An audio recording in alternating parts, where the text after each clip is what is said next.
para po sa ating mga pagdiriwang sa mga susunod na araw.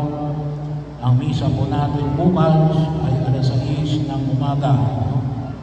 Bagamat may request na sana ay hapon, kaya lang po ay simula na po yun ang simbang gabi natin sa Galalan, 4 o'clock ng hapon, at sa Sulim, 7 o'clock ng gabi. So, bahagi ko. At well, sa atin naman dito, 16 ng madaling araw, ang ating misa di Gallo. So, bahagi ko na sana po ay mapaghandaan natin ng maayos. And then, sa yung 16 hanggang 24, alas 6 ng alas 4 ng madaling araw. Sa 18, may tatlo tayong misa. Of course, yung 4 o'clock ng umaga, yun sa karangalan, of course, din ng Mahal na Birhen Maria, particular sa kabistahan ng Mahal na Birhen ng Dinaon. And then 7 o'clock ng umaga, and 5 o'clock ng hapon. So, kesa ng Mahal na Birhen ng Dinaon, kaya tatlo yung misa natin. Alas 4 ng madaling araw, alas 7 ng umaga, at alas 5 ng hapon. Sa linggo, susunod na linggo, December 20. So wala po tayong misa sa December 20 ng hapon.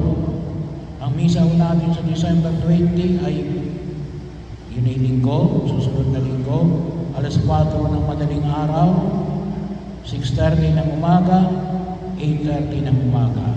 Tatlo pa rin ang misa natin. So, instead ng 5 o'clock ng hapon, alas 4 ng madaling araw. So, sa 24, ay of course, yung alas 4 ng madaling araw, yung huling araw, misa di Gallo, and then 9 o'clock ng gabi, yun ay anticipated mass. Yun ay bihilya sa dakilang kapistahan ng Pagsilang na Jesus.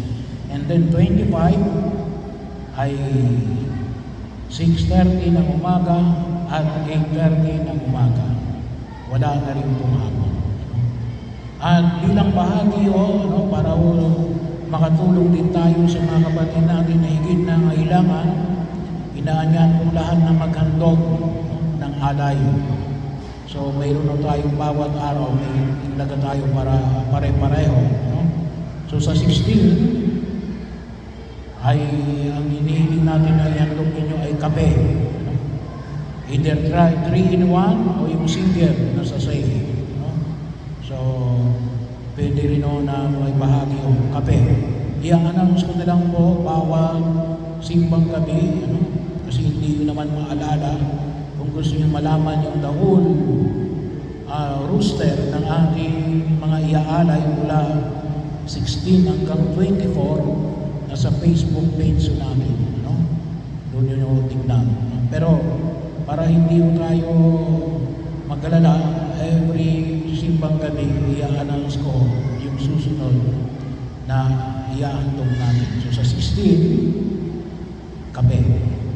3-in-1 o yung single. So patuloy pa rin natin yung panalangin para sa ating hall, na malagyan natin ng bubong. So sana po ay mayan natin, kasi lalong-lalo na ngayong umuulan, tumutulog yung ating parish hall. So kaya masusunod sana natin. Tayo'y umaasa sa Diyos, sa mga taong may puso na pagbabahagi para din po doon. So muli po, maraming salamat sa iyong patuloy na pagsuporta sa ating mga programa at mga